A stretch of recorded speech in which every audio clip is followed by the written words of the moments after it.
आज हम लोग आपके सामने लेके आए हैं द कॉन्सेप्ट ऑफ हेजिंग। जिस तरीके से आपने पिछले वीडियोस में देखा नेकेड कॉल क्या होती है, नेकेड सेल क्या होती है, हमारी नई ऑप्शन सेलिंग की सीरीज में ऑप्शन बाइंग को हम कॉम्प्रिहेंसिवली कवर कर चुके हैं ऑलरेडी प्रीवियस सीरीज में। तो आप देख सकते हैं इस सीरीज में हमने देखा naked buy, naked call sell, साथ ही साथ नेकेड पुट शॉर्ट।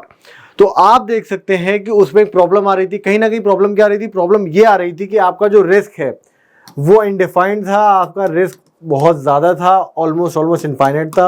अगर पोजीशन आपके अगेंस्ट में रहती तो आपके पास कोई ऑप्शन नहीं था उसे बचने का। खासकर हम अगर डेली टाइम फ्रेम की बात करें, जहां मार्केट होती है वॉयलेंट, ओपन होती है गैप अप या गैप डाउन के साथ किसी भी एक केस में।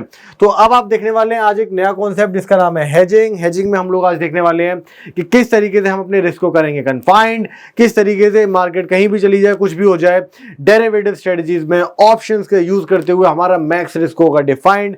आप लोगों को ये जान के होगा बेहद ही इंटरेस्टिंग लगेगा आपको ये जान के कि किस तरीके से हम डिफरेंट स्ट्राइक्स का यूज करते हुए मल्टी लेग एग्जीक्यूट करें अगर, तो आप लोगों को दिखेगा पावर ऑफ रियल ट्रेडिंग, किस तरीके से डेरिवेटिव्स में ट्रेड किया जाता है, किस तरीके से हेज बनाया जाता है और क्या होता है हेजिंग। तो चलिए फटाफट से आसान सरल भाषा में जानते हैं हेजिंग के बारे में। तो हेजिंग में हम लोग क्या करते हैं, बेसिकली अपने रिस्क को प्रिवेंट करते हैं। जो हमारा रिस्क है, अनडिफाइंड रिस्क है, हम जो कर्व करना चाहते हैं वो हम करते हैं हेजिंग के थ्रू। यहाँ पे हम दो केस का एग्जांपल लेंगे। नंबर एक है नेकेड पुट सेल, साथ ही साथ है दूसरा यहाँ पे आपको देखने को मिलेगा नेकेड कॉल सेल में किस तरीके से हमें बचानी है हमारी रिस्क, हमें कम करनी है हमारी रिस्क। तो चलिए आगे बढ़ते हैं। तो आप ऑब्जर्व कर सकते हैं कि कॉल सेल साइड में आप देख सकते हैं, कॉल सेल साइड में आपको जो हेजिंग करनी है वो करनी है कॉल के साथ। किस तरीके से करनी है, आपको out of the money call के साथ करनी है। कैसे करनी है वो हम देखेंगे आगे स्ट्रेटजी वाले पोर्शन में। साथ ही साथ में जो पुट सेल है, पुट सेल में आपको करना होगा हेज पुट के साथ। कौन से पुट के साथ, out of the money put के साथ। इस तरीके से आपको सिंपल सी सरल भाषा में मैं आपको समझा रहा हूं कि अगर आपने पुट सेल कर रखा है तो आपको हेज करना है पुट के साथ बाई करके। ये सारी हेजिंग जो होती है वो बाइंग करके होती है। अगर आपको पोजीशन को हेज करना है तो बेसिकली अपनी शॉर्टिंग की पोजीशन को बाई से करेंगे हेज। कहीं ना कहीं आप बाई करेंगे एक इंश्योरेंस कि मार्केट अगर जाता है आपके अगेंस्ट में तो आप रहेंगे इंश्योर्ड, आपका मैक्स लॉस रहेगा डिफाइंड। जिस तरीके से करती है इंश्योरेंस काम, उसी तरीके से काम करेगा हमारा हेजिंग। इसमें भी, इस केस में भी आप देख सकते हैं आपको जो कॉल है वो कहीं ना कहीं बाई करते हुए चलना है। क्या ये ऑप्शन बाइंग की पोजीशन है? जी बिल्कुल भी नहीं, ये ऑप्शन बाइंग की पोजीशन नहीं है, हम ऑप्शन सेलिंग की पोजीशन में ही कर रहे हैं हेजिंग। तो अब आगे बढ़ते हैं। तो अब आप लोगों को देखने को मिलेगा कि मार्केट में एक एग्जांपल मैंने यहाँ पे आपके लिए नोट डाउन कर रखा है। वो एग्जांपल क्या है? एग्जांपल कहीं ना कहीं ये है कि मार्केट में आपने किया है कॉल शॉर्ट, शॉर्ट या फिर सेल बोल लीजिए, एक ही बात है। शॉर्टिंग का मतलब मार्केट को सेल करना, साथ ही साथ मार्केट में किसी भी चीज को सेल करना, चाहे वो पुट हो कॉल हो, फर्क नहीं पड़ता। तो अब आप देख सकते हैं एग्जांपल में हमने 21,100 का कॉल किया है शॉर्ट। अब इस केस में आप ऑब्जर्व कर सकते हैं कि हमने हेज किया है अपनी पोजीशन को, जो हम मान के चल रहे हैं, अज्यूम करके चल रहे हैं कि 21,100 अगर कॉल शॉर्ट है तो हम 21,200 का कॉल ऑप्शन करेंगे बाई, या फिर हम करेंगे 21,250 का कॉल ऑप्शन बाई। अब आप यहाँ पे ध्यान दे सकते हैं, मैं सारे के सारे एग्जांपल्स ले रहा हूँ इंडेक्स के लिए। क्या ये चीजें स्टॉक्स में नहीं हो सकती हैं? बिल्कुल, हम आपको करके दिखाएंगे, बट स्टॉक्स में लिक्विडिटी होती है बेहद कम, तो वहां पे हेजिंग करना थोड़ा सा टिपिकल रहता है। तो कहीं ना कहीं उस कॉम्प्लेक्सिटी को भी हम बचा के रखते हैं और बाद में एडवांस स्टडीज में हम देखेंगे कैसे हम एडवांस स्ट्रेटजीज का यूज कर सकते हैं, डेफिनेटली स्टॉक्स में भी। तो इस तरीके से आपने एग्जांपल देखा 21,100 का। चलिए फटाफट से चलते हैं और समझते हैं कि क्या किस तरीके से आपको हेजिंग में एक दो छोटे छोटे पॉइंट्स अभी देख लेते हैं। देखिए हेजिंग एक बहुत वास्ट कॉन्सेप्ट है। जिस तरीके से हम स्ट्रेटजीज में आगे बढ़ेंगे उस तरीके से मैं आपको समझाऊंगा कि कहां पर कौन सी हेजिंग यूज हुई, किस हेजिंग का क्या ऑब्जेक्टिव था। तो आप लोग देख सकते हैं closer the hedge higher the cost. इसका मतलब क्या है? अगर आपने मार्केट में अज्यूम करिए, जैसे मैं आपको पिछले एग्जांपल पे अगर लेके जाऊं, तो पिछले एग्जांपल में हमने 21,100 का कॉल सेल करा हुआ है। तो 21,100 का अगर कॉल सेल करा हुआ है तो हमने 21,200 का अगर कॉल बाई किया तो वहां पे हमारी कॉस्टिंग पड़ेगी ज्यादा। कहने का मतलब 21,100 से 21,200 पे कॉल ऑप्शन बाई कर रहे हैं वो थोड़ा महंगा होगा एज कंपेरिजन टू 21,300, 21,400, 21,500। जितना आप दूर जाएंगे ऑप्शन चेन में, कॉल साइड में बाहर जाएंगे, उतना आपको सस्ता out of the money premium मिलेगा। तो वहां से आपकी हेज की कॉस्ट कम हो जाती है। बट देखिए मार्केट में कुछ भी फ्री में तो आती नहीं है। मार्केट में कुछ भी चीज फ्री में नहीं मिलती है। There is always a cost for the risk you are taking. तो आपको यहाँ पे देखने वाली बात यह है कि आपने अगर क्लोज किया है, अगर आपने 22,100 या फिर 21,200 कुछ भी एग्जांपल ले लीजिए आप, तो आपने अगर 22,100 की कॉल को किया है शॉर्ट और वहां आपने बाई किया 22,200 का कॉल ऑप्शन, तो वहां पे आपको डेफिनेटली जो चीज देखने, यहाँ पे मैंने 21 का एग्जांपल लिया है, बट कंफ्यूज होने वाली बात नहीं, 21 हो 22 हो, हम स्टडी बिल्डर पे अभी करंट मार्केट प्राइस के हिसाब से भी देख लेंगे चीजों को, तो वहां पे भी आप देख सकते हैं। तो आपने अगर 22,100 का कॉल किया है शॉर्ट और आपने 22,200 का अगर कॉल किया है बाई, तो वहां पे आपकी कॉस्ट रहेगी ज्यादा। कहने का मतलब आपको हैवी प्रीमियम खरीदना पड़ा, 21,200 पे महंगा प्रीमियम लेना पड़ा, क्योंकि वो आउट ऑफ द मनी कम है रिलेटिवली। अगर हम बात करें 200 पे कम ज्यादा प्रीमियम मिलेगा, 300 पे और कम मिलेगा, 400 पे और कम, 500 पे और कम। तो जितना आप दूर चलते चले जाएंगे आपकी कॉस्टिंग कम होगी, प्रीमियम कम होगा, but at the same time आपकी जो रिस्क है वो बढ़ती चली जाती है। कहने का मतलब अगर आपने 21,100 को कवर कर लिया 21,200 के साथ, तो मार्केट अगर आपके अगेंस्ट में गई तो वहां पे आपका जो कैपिटल डिप्लॉयड है वो ज्यादा सेफ रहेगा एज कंपेरिजन टू अगर मार्केट में आप देखो 300। ये मैं सिंपल आपको समझा रहा हूँ एक नेकेड कॉल या शॉर्ट कॉल या पुट की शॉर्ट पोजीशन के हिसाब से, जो सिंपल मैथमेटिक्स हम यहाँ यूज करने वाले हैं। इसके अलावा बहुत एडवांस स्ट्रेटजीज भी होती हैं जिसमें डेल्टा न्यूट्रल वगैरह, हम किस तरीके से डेल्टा को हेज करके चलते हैं, डेल्टा न्यूट्रल करते हैं पोजीशन को, डायरेक्शन लेस बनाते हैं, वो भी हम देखेंगे। बट अभी के लिए आप ये समझ लीजिए कि हेजिंग में ये कॉन्सेप्ट है closer the hedge higher the cost, farther the hedge lower the cost. इस तरीके से कहीं ना कहीं आप समझ सकते हैं। जैसे कि मैंने बताया लेस इज द प्रीमियम, आप यहां समझ लीजिए जितने कम है प्रीमियम उतना ज्यादा होगा आपका रिस्क। किसके प्रीमियम कम होंगे? जितना ओटीएम आप चलते चले जाएंगे। तो क्या तरीका है वहां पे, क्या हमें बहुत दूर नहीं जाना चाहिए, किस तरीके से हमें मूव करना है आगे, वो भी हम डेफिनेटली देखने वाले हैं। तो चलिए फटाफट से अब देख लेते हैं कि अपने स्ट्रेटजी बिल्डर प्लेटफॉर्म पे जाके कि किस तरीके से हम एक बना सकते हैं स्ट्रेटजी। मैं आपको वो एग्जाम्पल लेने वाला हूँ जो हमने कॉल शॉर्ट में लिया था कि किस तरीके से हमने 22,100 की कॉल शॉर्ट की है पिछले वीडियोज में, और वहां पे कैसे हम हेजिंग करेंगे तो वहां पे बदलते हुए दिखेंगे डायनेमिक्स, किस तरीके से डायनेमिक्स बदल गए, किस तरीके से हेजिंग करने के बाद चीजें डिफरेंट होती हुई दिखी, तो वो हम देखने वाले हैं। तो यहां पे देखिए मैंने आप लोगों के लिए लगा रखा है सेंसिबल प्लेटफॉर्म, आप यूज कर सकते हैं डिफरेंट प्लेटफॉर्म्स जो भी आपको समझ में आए, बट अभी के लिए हम लोगों ने जो यूज कर रहे हैं वो यूज कर रहे हैं सेंसिबल का प्लेटफॉर्म।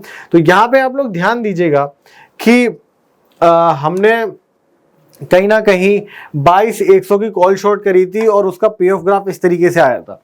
आप लोगों ने डेफिनेटली प्रीवियस वीडियो अगर नहीं देखा है तो जाके देख लीजिए, अगर आप देखेंगे नहीं तो आपको ये समझ में नहीं आएगा। प्रीवियस वीडियो में हमने समझाया कि क्या होता है pay off graph, break even point वगैरह वगैरह, जो बेसिक डिटेल्स हैं ऑप्शन सेलिंग से रिगार्डेड वो हमने डेफिनेटली सीखी है।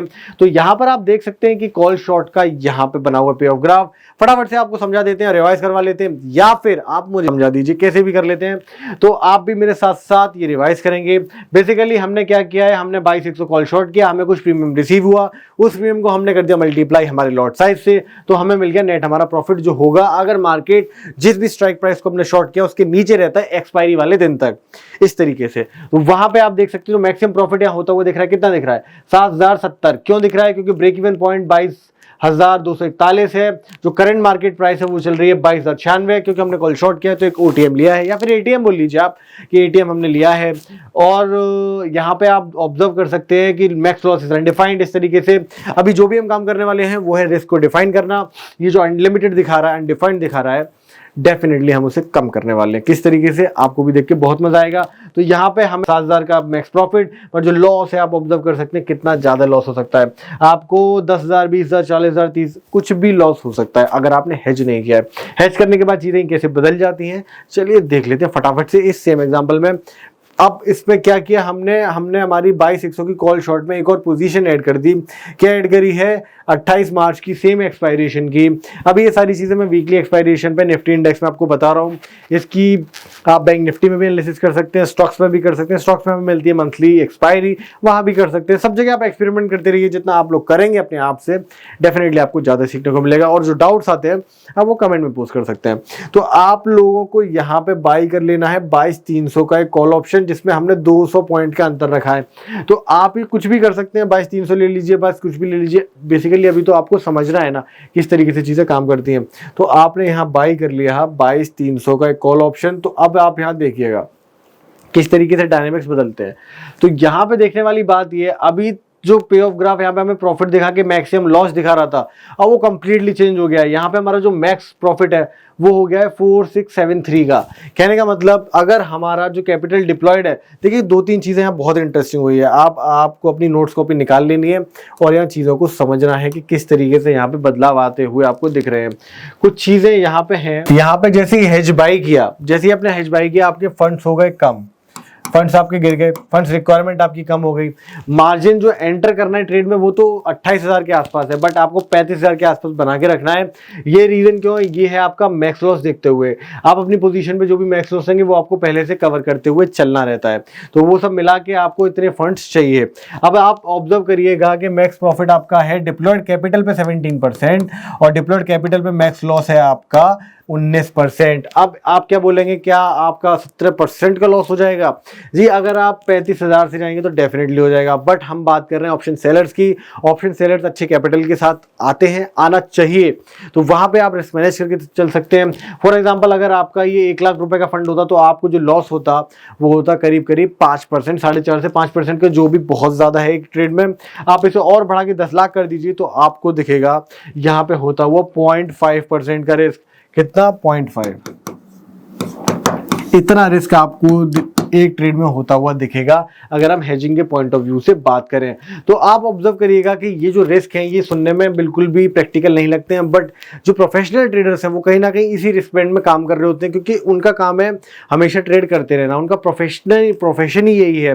तो उस केस में रिस्क को बहुत सीरियसली लेते हैं और हमें भी अब आज से अभी से रिस्क को बहुत सीरियसली लेना है, सीखते चलना है कैसे हम कर सकते हैं अपने लॉसेस को कम। तो यहाँ पे आप देख सकते हैं किस तरीके से मार्केट में आपका max profit, max loss change हुआ, जो ब्रेक इवन है आपका वो भी चेंज हो गया और साथ ही साथ में जो फंड्स नीड है वो भी चेंज हुए।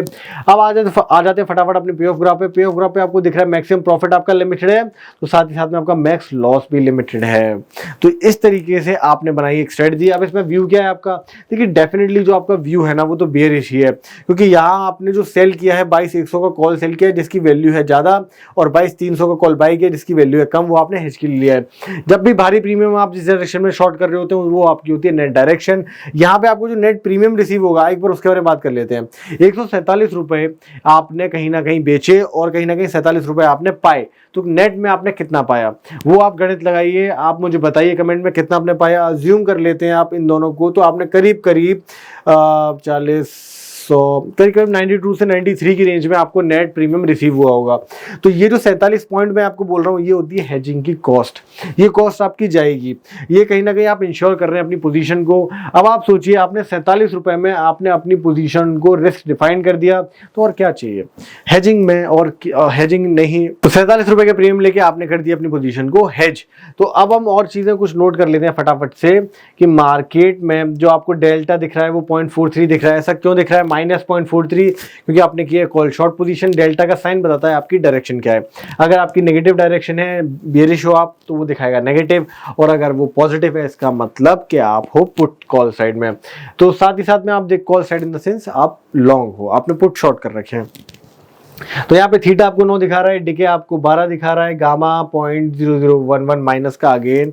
गामा क्या होता है, वेगा क्या होता है, ये हम देखने वाले हैं अपनी कॉम्प्लेक्स स्ट्रेटजीज में। देखिए ये कॉम्प्लेक्स तो नहीं है, बट जाहिर सी बात है कि समझने में थोड़ा वक्त लगेगा, बट डेफिनेटली आपको बहुत बेहतरीन तरीके से समझ में जरूर आएगा। तो वो हम आने वाले देखने, इन्हें बोलते हैं ग्रीक्स, ऑप्शन ग्रीक्स। तो ये क्या है उसको लेके भी हम नेक्स्ट वीडियोस बनाने वाले हैं, पहले उसे कवर करेंगे अब, उसके बाद ही हम आगे चलेंगे। रीजन क्या है कि जब तक आपको ग्रीक समझ में नहीं आएंगे आप ऑप्शन सेलिंग में नहीं आना चाहिए। आपको ऑप्शन सेलिंग में आना ही तब चाहिए आपको जब आपको ग्रीक समझ में आए, क्योंकि ग्रीक कहीं ना कहीं जिस तरीके से हम गाड़ी चलाते हैं तो हमारे कुछ बेसिक रूल्स होते हैं, एक्सीलेटर कब दबाना है, गाड़ी मोड़नी कब है, ब्रेक कब लगाने हैं और गियर कब शिफ्ट करने हैं, उस तरीके से ये भी सारी चीज़ें वही हैं कि कब आपको कौन सी पोजीशन में जाना है, कब आपको नहीं जाना है, कौन सी स्ट्रेटजी किस डोमेन में सही है, किस सिचुएशन में सही नहीं है।